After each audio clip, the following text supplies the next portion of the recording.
নমস্কার বন্ধুরা, কেমন আছেন? শিলার যৌথ পরিবার থেকে চলে এসেছি। আজকে আমি বানাবো পোস্তের বড়া। কিভাবে বানাবো সেটাই দেখাবো। প্রথমে আমি বাটিতে কিছুটা পরিমাণ পোস্ত নিয়ে নিলাম।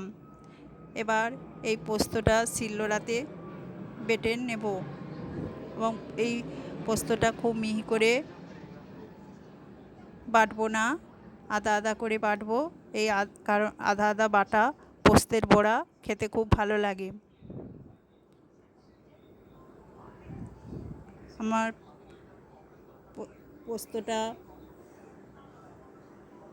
বাটা হয়ে গেছে। এটার মধ্যে এবার দিয়ে দেব হাফ চামচ ময়দা, পরিমাণ মতো নুন আর কিছুটা কাঁচা লঙ্কা কুচি, এবং এটা ঝালটা আপনাদের মতন দেবেন, আর কিছুটা পেঁয়াজ কুচি।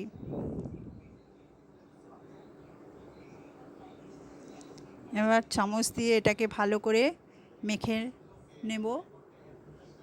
আর গ্যাসেতে কড়া বসিয়ে গ্যাসটা অন করে দেব, কড়াটা গরম করতে দেব। আর কড়া গরম হয়ে গেলে তেলও গরম করতে দিয়ে দেব।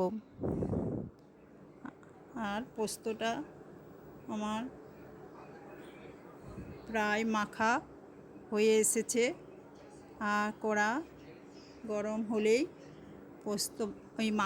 পোস্ত মাখাটা বড়ার আকারে ছোট ছোট করে কড়াতে দিয়ে দিচ্ছি। এবার এক পিঠ ভাজা হয়ে গেলে খুন্তি দিয়ে উল্টে দেবো। এইভাবে উল্টে পাল্টে পোস্তর বড়া লাল করে ভেজে নেব। আর পোস্তর বড়া হয়ে গেল। এবার এটা গরম ভাতে গরম গরম পোস্তের বড়া খেতে খুব ভালো লাগে। নমস্কার, টাটা, বাই বাই।